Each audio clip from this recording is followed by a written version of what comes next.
काय चाललंय मंडळी, कसे आहात? तर माझा चाललाय स्वयंपाक. आज संडे स्पेशल जेवण बनवतीये.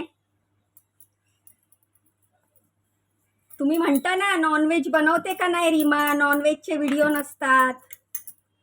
तर आज घरात खूप सारं नॉनव्हेज बनवतीये. काय काय बनवलंय ते तुम्हाला दाखवणारच आहे व्हिडिओतनं. पहिले पटापट चपात्या करून घेते. आणि आज खूप काय काय छान छान बनवलंय. तुम्हाला सगळं बघायला मिळणार आहे. आमचं घर रस्त्यावर असल्यामुळे बाहेरून खूप आवाज येतो. म्हणून मग मी काय करते, व्हॉइस ओव्हर रात्रीच्या करत असते व्हिडिओला. पण मी म्हटलं तुम्ही तेच तेच व्हिडिओ बघून कंटाळले असाल, तर चला आज तुमच्याबरोबर गप्पा मारूया. एडिटिंग वगैरे करायला काहीच वेळ नाहीये, कारण खूप सारे व्हिडिओ पडलेत एडिटिंग करायचे. मग हा व्हिडिओ जसाच्या तसा अपलोड करणार आहे. पाऊस थांबलाय मुंबईमध्ये. पावसाने ब्रेक घेतलाय, त्यामुळे गरम बघा किती होतंय. आज खूप काम आहेत घरात आणि आजचं पूर्ण रुटीन मी घरातलं तुमच्याबरोबर शेअर करणार आहे. तुम्ही म्हणतात ना रीमा घरी आल्याच्या नंतर काय हाफ डेच काम करते. सगळेच नाही, माझी काही फॅमिली मला बोलते अर्धा वेळ काम करतेस तू, बाकी तू दिवसभर घरीच असते. तर आपल्या बायकांना घरात काय कमी कामं असतात का? उलट बाहेरची कामं परवडली, पण ती घरातली कामं संपत नाही. कितीही केली तरी वाटतं काय ना काय राहिलंच आहे. पटापट चपात्या करून घेते. आज काय घाई नाहीये म्हणा. आज रविवार आहे, तरी मुलाचं ट्युशन होतं, तो ट्युशनला गेला. आज त्याला टिफिनमध्ये प्रॉन्स बिर्याणी दिली, झिंगा बिर्याणी. प्रॉन्स बिर्याणी जी बनवली ना, त्याचा व्हिडिओ मला शूट करायलाच नाही जमलं. मोबाईलमध्ये चार्जिंगच नव्हती. मग आतापर्यंत मोबाईल मस्त चार्ज केला आणि मग आता व्हिडिओ बनवते. म्हटलं काहीतरी आज संडे एवढं सगळं घरात बनवतेय, तर तुम्हाला दाखवते तरी की मी काय काय बनवलंय. तर हे बघा, हे जे पापलेट आहेत त्याला मसाला लावून ठेवला आहे. चपात्या झाल्या की पापलेट फ्राय करते. बघा 12 पापलेट आहेत, छोटे छोटे आहेत ना, म्हणून म्हटलं सगळे करून टाकते. आता चपात्या करते, चपात्या झाल्या की मग त्याच्यानंतर पापलेट फ्राय करेल. कारण की मला जी मच्छी आहे ना ती छान क्रिस्पी फ्राय झालेली आवडते. मला असं वाटतंय की माझा चेहरा सुजल्यासारखा वाटतोय, मी थोडीशी जाड झाल्यासारखी वाटते. तुम्हाला वाटतंय का? मला कमेंट करून सांगा हा की मी जराशी जाड झाली असं वाटतंय. कारण माझी ट्रीटमेंट तर चालू आहे, पण आपल्याला नाही कळत ना, म्हणून तुम्हाला विचारते. तर चला तुम्हाला दाखवते मी कढी कसली बनवलेली आहे. तर चला तुम्हाला कढी दाखवते. हे बघा, ही बनवलेली आहे. हे बघा हलवा आहे ना, हलवा कढी बनवली. पूर्ण एक अख्खा हलवा होता, मोठा होता, बघू शकता तुम्ही. हे बघा, ही हलव्याची रसभाजी बनवलेली आहे, म्हणजे कढी बनवलेली आहे मस्त वाटण करून. बघा तर्री किती भारी आली आहे ना. हे बघा, तर ही बनवलेली आहे हलवा कढी. हे बघा, ही मुडक आहे. हे बघा,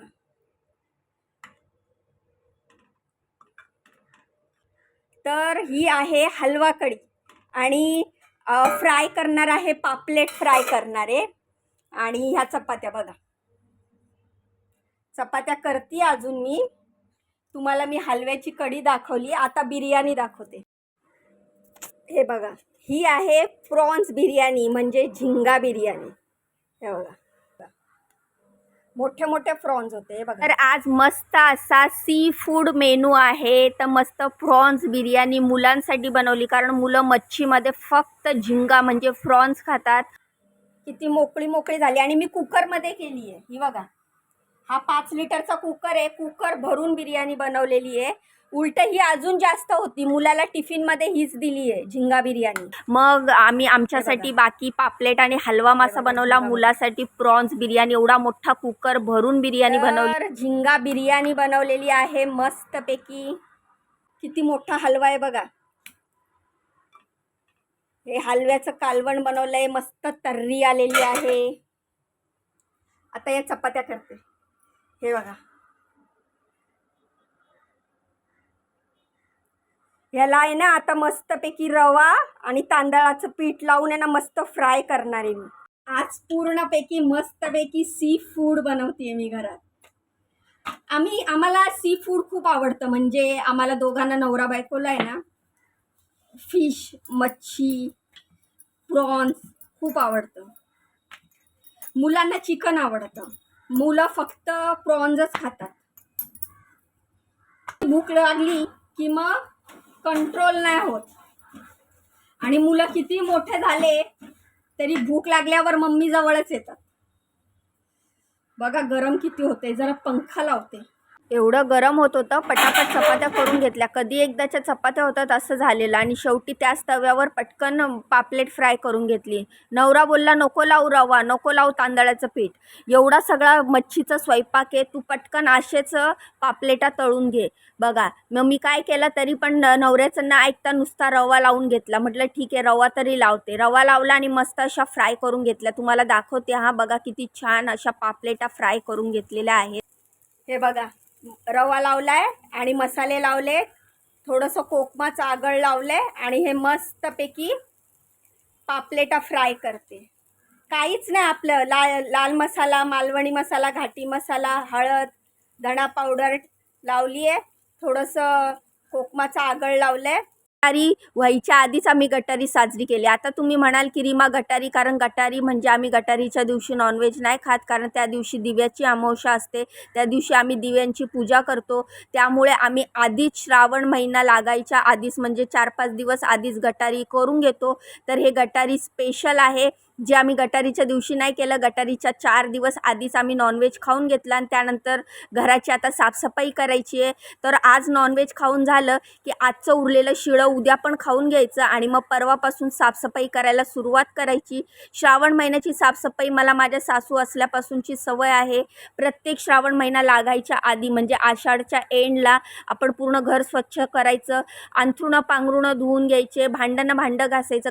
कारण आपण नॉनव्हेज खातो, त्यामुळे श्रावण महिना लागायच्या आधी आषाढ महिन्याच्या शेवटी काय खायचं आहे तेवढं भरपूर खाऊन घ्यायचं आणि त्यानंतर पूर्ण श्रावण संपेपर्यंत, मग गणपती, मग नवरात्री, त्यानंतरच नॉनव्हेज खायचं. तर असा आमच्या घरचा, म्हणजे माझ्या सासू असल्यापासूनचा नियम आहे आणि तोच नियम, मला शक्य तेवढे नियम मी फॉलो करते जेवढे आपल्याला जमतात. आणि असं वाटतं की खरंच हे करणं गरजेचं आहे. सगळेच नियम योग्य नसतात, काही नियम आपल्याला पटत नाही, काही गोष्टी बरोबर नसतात. जेवढं आपल्याकडनं जमतं तेवढ्या शक्य होतील तेवढ्या गोष्टी करते मी. आणि बाकीचं माझं मत असं आहे की देव काय बोलत नाही रोज तुम्ही माझी पूजा करा, रोज माझ्यासाठी उपास तापास करा, माझ्यासाठी उपाशी राहा. देवाला फक्त मनापासून केलेला भाव, भक्ती आणि श्रद्धा एवढीच दिसते. देव म्हणतो मला नाही काही नैवेद्य दाखवला, मला काही नाही दिलं तरी चालेल, पण एक खरंच अडचणीत असलेला, भुकेला असलेला त्याला मदत करा. एखाद्याचं वाईट करू नका, हातून कर्म वाईट करू नका. देव फक्त तेच बघत असतो. अशी माझं मत आहे, असं माझं स्वतःचं मत आहे की आपण आपल्या हातून कुठलेच वाईट कर्म करायचे नाही, शक्य तेवढं चांगलंच करायचं. आपल्याला नाही चांगलं करता आलं ना तर ठीक आहे, चांगलं नाही करता आलं तरी चालेल, पण जाणून बुजून आपल्या हातून एखाद्याचं वाईट करायचं नाही, एखाद्याला दुखवायचं नाही, एखाद्याला वाईट बोलायचं नाही. कारण जो मनातनं एखादा तुटतो आणि एखाद्याचं जेव्हा मन दुखतं तेव्हा जो त्रास होतो आणि मग जो त्याचा तळतळ निघतो ना, तो खूप वाईट असतो, त्याचा खूप त्रास होतो. कारण ही गोष्ट माझ्याबरोबर घडलेली आहे, मला खूप अनुभव आलेले. कारण आयुष्यात माझं एवढं दुखवली गेलेली आहेत मी, एवढ्या जखमा दिलेल्या आहेत ना, आणि जखमा कोणत्या बाहेरच्या लोकांनी नाही दिल्या आहेत, घरच्या आपल्याच लोकांनी दिलेल्या आहेत. त्यामुळे ते असं दुखणं झालं ना, जे सांगू पण शकत नाही आणि जे लपवू पण शकत नाही, असं दुखणं झालं आहे. आणि त्यामुळे माझं मन एवढं तुटलेलं आहे ना, की आपली लोकं जेव्हा त्रास देतात, जेव्हा कष्ट आपल्याला, आपण एवढा कष्ट करतो, एवढा आपण सगळ्या गोष्टी करतो, आपण आपल्याकडनं प्रयत्न करतो की आपल्याकडनं कुठलीही चूक होणार नाही, आणि तरीही आपली जवळची लोकं आपल्या चुका शोधतात आणि वेळोवेळी आपल्याला त्रास देतात, टोमणे देतात, आणि तरीही परत पुढच्या वेळेला आपण सगळं मागचं सोडून देतो आणि पुन्हा आपण त्यांना स्वीकारतो. मागच्या त्यांनी दिलेले त्रास, त्यांनी दिलेले चटके, सगळ्या गोष्टीला सोडून देतो आणि काय विचार करतो आपण की जाऊ दे, आपलीच लोकं आहेत. आयुष्यभर मनात राग धरायचा आहे का? आयुष्यभर मनात तिरस्कार ठेवायचा आहे का? काय भेटणार आहे मनात राग ठेवून? काय भेटणार आहे मनात तिरस्कार ठेवून? आपलीच माणसं आहेत, आपलीच सासू आहे, आपलीच नणंद आहे, आपलीच भावजं आहे, आपलाच भाऊ आहे, आपलीच आई आहे. हे सगळा विचार करून आपण ज्या गोष्टी सोडून देतो ना, मग ती लोकं पुन्हा तेच करतात. आणि मला असं खूप वेळा झालेलं आहे, आणि माझ्या जवळच्या लोकांनी मला एवढा त्रास दिलेला आहे, एवढी मनं दुखवली आहेत ना, की आता मला असं वाटतं मला कोणीच नको. ना मला सासरची लोकं नको, ना मला माहेरची लोकं नको, मला कोणच नको. मी भली, माझा संसार भला, माझा नवरा, माझी पोरं, बस. आमचं हे चौकोन आहे, बस झालं. मला बाकी कोणाचीच गरज नाही आहे. तुम्हाला सांगते, ह्या आपल्या म्हणणाऱ्या लोकांनी एवढा त्रास दिलेला आहे मला, एवढा मनस्ताप दिलेला आहे, आणि अजूनसुद्धा देत आहेत. अजूनसुद्धा देत आहेत. एखाद दिवशी मी तुम्हाला माझी परिस्थिती सांगेल, माझ्यावर जी बीतते. तुम्ही बोलतात ना, रीमा मागचं सोडून दे, का विचार करते, का त्रास करून घेते. पण एक दिवस ना, मी ह्या माझ्या सगळ्या नातेवाईकांची पोल आहे ना, ती खोलणार आहे. माझ्या यूट्यूब फॅमिलीबरोबर, माझ्या फेसबुक फॅमिलीबरोबर, जी मला सोशल मीडियावर फॅमिली आहे, जी मला आपलं समजते, त्यांच्यासमोर मी माझं मन हलकं करणार आहे आणि त्यांना सांगणार आहे की ह्या माझ्या जवळच्या लोकांनी मला किती त्रास दिलेला आहे आणि अजून देखील देत आहेत. म्हणजे मी जे आनंदात राहते, कष्ट करून खाते, कष्ट करून सुखाने राहते, ते पण त्यांना बघवत नाही. त्यांनी लुबाडून, दुसऱ्यांना त्रास देऊन, दुसऱ्यांचं लुबाडून जे स्वतःचं घर भरलेलं आहे, त्याच्यात त्यांना त्यांचा आनंद त्यांना सेलिब्रेट करता येत नाही, आनंद मनवता येत नाही आहे. ते त्यांचा आनंद सोडून ते मी दुःखी कशी होईल ह्याचा विचार करतात. तर मला आहे ना, कधी-कधी ह्या सगळ्या मागच्या गोष्टी आठवल्या ना, की त्यांनी मला काय-काय त्रास दिला आहे. माझी पोरं लहान होती, आम्हाला राहायला ठिकाणा नव्हता, आमचं स्वतःचं असं काहीच नव्हतं. माझ्या नवऱ्याची नोकरी सुटलेली होती, मला कामधंदा नव्हता, आणि एवढं सगळं असताना खूप वाईट परिस्थितीमध्ये ह्यांनी मला खूप वाईट काळ दाखवलेला आहे. आणि ह्या अशा काही गोष्टी असतात ना, ज्या आपण कधीच विसरू शकत नाही. तर एखाद दिवस मी तुमच्याबरोबर माझं जे स्ट्रगल आहे, जे मला त्रास दिलेला आहे, माझी मुलं लहान असताना, ते सगळं तुमच्याबरोबर शेअर करणार आहे. एवढ्या कमी वयामध्ये 18व्या वर्षी माझं लग्न झालं, 19व्या वर्षी मला मुलगी झाली. एवढ्या कमी वयामध्ये मी एवढं सगळं सहन केलं, एवढं सगळं बघितलं आहे. एवढ्या सगळ्या लोकांनी मला जे सगळ्यांचे खरे चेहरे बघितलेत ना, की आता मला नातेवाईक म्हटलं ना, की त्या नावाशी नफरत झाली, चीड येते मला. कोणाचीच गरज वाटत नाही मला. माझा नवरा, मुलं बस झाले, मला कोणाचीच गरज नाही आहे असं वाटतं मला. कष्ट करायचं आयुष्यभर, जोपर्यंत हातपाय चालतायत तोपर्यंत कष्ट करायचं, काम करायचं, मुलांचं बघायचं, नवऱ्याचं बघायचं, आपलं बघायचं आणि आनंदात राहायचं, असा मी विचार करते. नको कोणाचं काहीच नको. आपल्या कष्टाने जेवढं आपल्याला जमेल तेवढं आपण करूया. आणि मला माझ्या कष्टावर, माझ्या मेहनतीवर विश्वास आहे. आपण जर मेहनत करायची हिंमत ठेवली ना, तर आपण अशी कुठलीच गोष्ट नाही आहे जी आपण मिळवू शकत नाही. तर असो, बोलता बोलता मी विषय काय होता आणि कुठल्या विषयावर आली हे असंच होतं मला. मी स्ट्रेसमध्ये गेली ना, मागचा विचार केला ना, भूतकाळाचा विचार केला ना, की मग मला असंच खूप टेन्शन येतं. तर बघा, बघता बघता सगळी कामं झाली, स्वयंपाक झाला, त्यानंतर घर झाडून घेतलं, भांडी घासून घेतली, किचन साफ करून घेतलं, कपडे धुवून घेतले. तर तुम्ही आता मला म्हणाल, रीमा तुझ्याकडे तर वॉशिंग मशीन आहे ना, मग तू हाताने कपडे का धुतले? तर मी बाकीचे सगळे कपडे हाताने धुते, पण हे जे शर्ट्स असतात ना, मुलाचे आणि मिस्टरांचे शर्ट असतात ना, ते मला मशीनमध्ये टाकले ना, की असं वाटतं स्वच्छ निघाले नाही आहेत. आलामध्ये टाकून मला ते व्यवस्थित घासून घुसून चमकवलेले शर्ट आवडतात, म्हणजे घासून घासून धुतलेले शर्ट. जर शर्ट तेवढे मी हाताने धुते, आणि जे व्हाईट वगैरे कपडे असतात ना, जे मला वाटतं की बाबा हाताने धुतल्याशिवाय निघणार नाही, ते कपडे मी हाताने धुते. बाकीचे हे सगळे कपडे मी मशीनला लावलेले 7-8 कपडे मी हाताने धुतले. माझ्या नवऱ्याचे शर्ट आणि मुलाचे शर्ट हे मी हाताने धुतलेले. हाताने धुतले की मला असं स्वच्छ वाटतं. आणि मग ते व्हाईट शर्ट जास्त घालतात माझे मिस्टर पण आणि माझा पोरगा पण. त्यांना व्हाईट कपडे का माहिती का एवढे का आवडतात, आणि ते व्हाईट कपडे ते एकदा दोनदा घातले तरी घामामुळे ते खराब होतात. आणि आपण कष्टाची कामं करणारे लोक आहोत, तर त्यामुळे ते कपडे घाण होतात. मग मला असं वाटतं की हाताने धुतलेले बरे, स्वच्छ निघतील, चांगले निघतील. आणि मग त्यामुळे मग मी हे शर्ट वगैरे लाईट कलरचे कपडे हाताने धुते. बाकीचे हे सगळे कपडे मशीनला लावलेले.